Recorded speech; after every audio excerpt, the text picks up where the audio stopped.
আসসালামু আলাইকুম রহমতুল্লাহি ওয়া বারাকাতুহু। আজকে আমরা যে ভিডিওটা করব সেটা হচ্ছে অ্যালকিন থেকে কিভাবে অ্যালকিন প্রস্তুত করা যায়। এই ভিডিওটা আমরা করব। আসলে অ্যালকিন থেকে কিভাবে অ্যালকিন প্রস্তুত করা যায় এটা যদি আমরা শিখতে চাই তাহলে আমাদেরকে সর্বপ্রথম একটা বেসিক দরকার। সেই বেসিকটা আগে আমরা কমপ্লিট করব, তারপরে আমরা এখানে আসি। কিন্তু সেটা একটু মনোযোগ সহকারে যদি তোমরা বুঝতে পারো তাহলে এটা কমপ্লিট করা ইজি হবে। কিভাবে?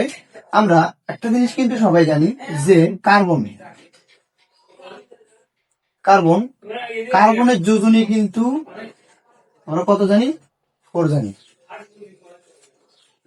তাহলে কার্বনের যোজনী আমরা কত জানি? 4 জানি। এবং হাইড্রোজেন যে আছে আমাদের, হাইড্রোজেনের যোজনী আমরা সবাই জানি, ঠিক আছে? এর যোজনী হচ্ছে কত? 1। আমাদের কাজ হচ্ছে হাইড্রোকার্বন নিয়ে। সেটাই যদি হয়ে যায় তাহলে এখান থেকে আমাদের যে বিষয়গুলো কমপ্লিট করতে হবে সেটা হলো এগুলা। যেমন আমাদের একটা বন্ড যদি থাকে, এই বন্ডটার নাম হচ্ছে কি? সিগমা। যদি ডাবল বন্ড থাকে এটা হচ্ছে আমাদের একটা হচ্ছে সিগমা, এটা সিগমা আছে একটি,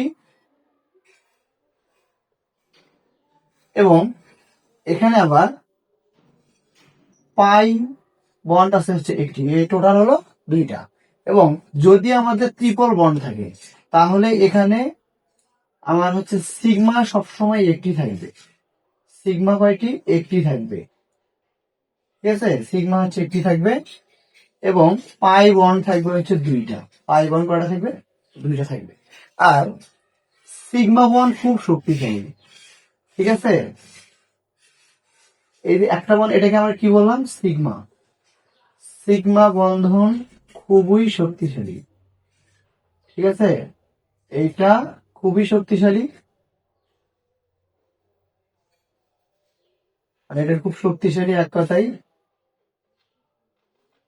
আর পাই বন্ড যে আছে, ঠিক আছে, পাই বন্ড এগুলো হচ্ছে দুর্বল। পাই বন্ধন হবে দুর্বল। তাহলে সবসময় মনে রাখবো আমরা যে পাই বন্ড, পাই বন্ধন ভেঙে যায়। পাই বন্ধনটা কি হবে? ভেঙে যাবে। পাই বন্ধনটা সবসময় কি হবে? ভেঙে যাবে। ওকে, আমাদের এর পাশাপাশি যেটা মনে রাখতে হবে, বন্ড যদি একটা ভাঙে তাহলে আমাদের যদি হাইড্রোজেন সংশোধন করতে চাই তাহলে আমাদের হাইড্রোজেন দিতে হবে কতটি?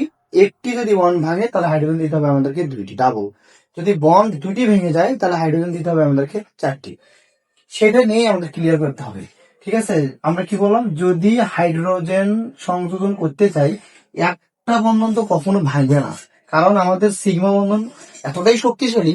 তুমি প্রভাবক দাও, তুমি এখানে আহ তাপ দাও, সে কখনো ভাঙবে না, ঠিক আছে? আমরা এটা কমপ্লিট করতে পারবো। অ্যালকিন থেকে অ্যালকাইল প্রস্তুতি, alkyne carbon carbon double bond.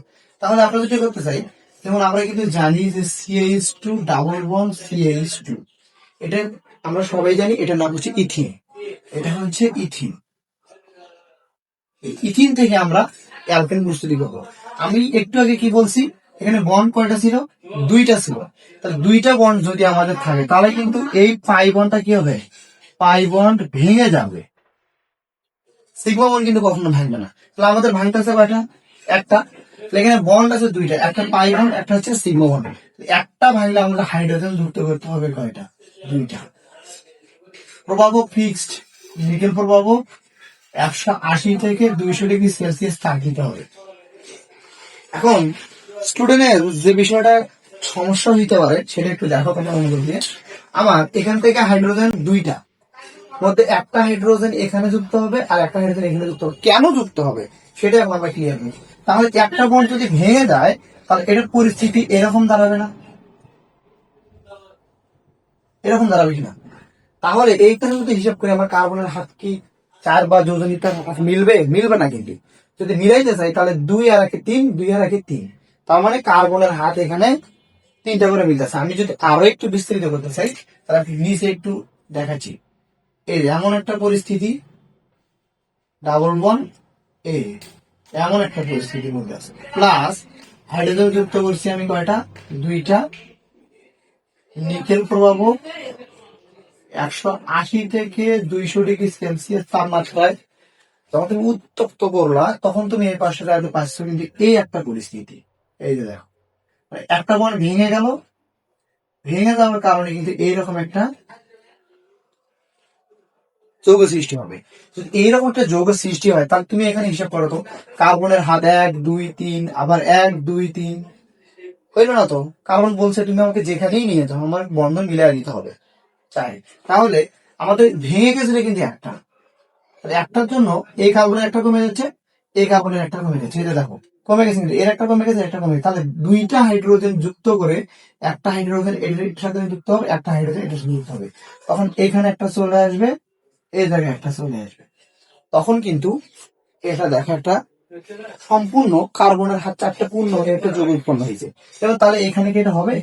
তাহলে এখানে আমাদের হাইড্রোজেন কটা 3টা, এখানে হাইড্রোজেন 3টা, তাহলে এখানে 3 হবে, এখানে কথা হবে 3 হবে না। এখন এটার নাম ছিল ইথিন, আর এটা কি হবে? তাহলে কার্বন কয়টা? দুইটা, 2 কার্বনে আমরা জানি ইথ, এবং এটা এক বন্ধন এন, তাহলে এটার নাম হবে ইথেন বা এটাই। স্টুডেন্ট, অর্গানিক কেমিস্ট্রি করতে গেলে যে বিষয়টা জানতে হবে, যে সংযোজন দেওয়া হবে সেই সংযোজনের উপরে ভিত্তি করে তোমাকে বুঝতে হবে যে আসলে যে যৌগগুলো আমরা উৎপন্ন করতেছি সেগুলো কার্বন সংখ্যার হাত পূর্ণ হয় কিনা, এটা আমাদেরকে কমপ্লিট করতে হবে। কার্বন কার্বন তোমার পূর্ণ করতে দিতেই হবে, এটাই কিন্তু আমাদের সেটা। তাহলে ইথিন থেকে আমরা কি পাচ্ছি?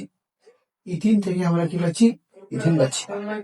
আমি যদি আরেকটা দেখতে চাই, স্যার আরেকটা দরকার আমাদের দরকার, তাহলে দেখো এটা আমাদের ক্লিয়ার। আরেকটা যদি করতে চাই, যেমন আমরা জানি CH3 CH double bond CH2, এটা কিন্তু প্রোপিন। এটা কিন্তু আমরা কি জানি? এটা হচ্ছে প্রোপিন, এটা হলো প্রোপিন। তাহলে দেখো এইখানে কিন্তু একটা বন্ড রয়ে গেছে, এই একটা বন্ড কিন্তু সিগমা বন্ড, এটা কিন্তু কোনোদিনও ভাঙবে না, এটা যা আছে তাই থাকবে। তাহলে এখানে যদি আমরা নিকেল অনুভব নেই, 180 থেকে 200 ডিগ্রি সেলসিয়াস তাপমাত্রা প্রয়োগ করি, তাহলে এইখানে যা আছে তাই থাকবে এক বন্ড। এইখানে দেখো দুইটা বন্ডের মধ্যে যদি একটা বন্ড ভেঙে যাবে, তাহলে আমাদের হাইড্রোজেন যোগ করা লাগবে কোনটা? দুইটা।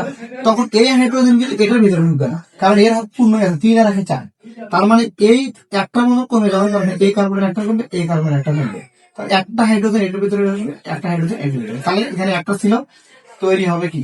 CH2 বন্ড একটা ভেঙে গেছে, তাহলে এখানে এক বন্ধন থাকে, এখানে দুইটা ছিল, আরেকটা ঢুকে যাবে, এখানে আমাদের CH।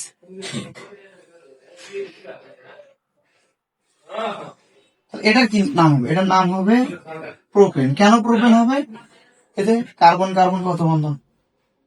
এক বন্ধন, এবং কার্বন আছে এখানে কয়টা? 3টা। 3 কার্বন হচ্ছে এবং হচ্ছে উচ্চারণ হবে এন, তাহলে এটা হবে প্রোপেন।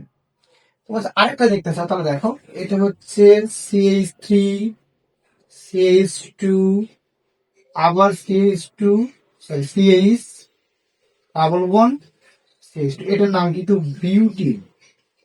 এটার নাম হচ্ছে বিউটিন। কিভাবে? 1 2 3 4, আমাদের কার্যকরী মূলক দেখে চিন্তা হবে কোনটা। তাহলে এখানে দ্বি বন্ধন আছে, অবশ্যই এটা অ্যালকিন।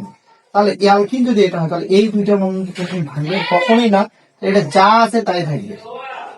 তাহলে নিকেল পাবো 180 থেকে 200 ডিগ্রি সেলসিয়াস দিব, দিয়ে এখন এখানে আমাদের যা আছে তাই দিব, এটা আমাদের। তাহলে CH3 এক বন্ড CH2, এখানে একটা বন্ধন হবে, এখানে হাইড্রোজেন যুক্ত হবে আমাদের কয়টা বলতো?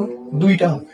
তাহলে সেখান থেকে তৈরি হবে CH2 এক বর্ণ, এখানে হচ্ছে 2টা ছিল, তাহলে CH3, এটার নাম হবে বিউটেন। আসলে অ্যালকিন থেকে অ্যালকিন প্রস্তুতি এভাবেই করা সম্ভব, কোনো ম্যাটার। তারপরে আমি কিভাবে অ্যালকাইন থেকে অ্যালকিন করা যায় এটা আমরা দেখবো। আসসালামু আলাইকুম রহমতুল্লাহ।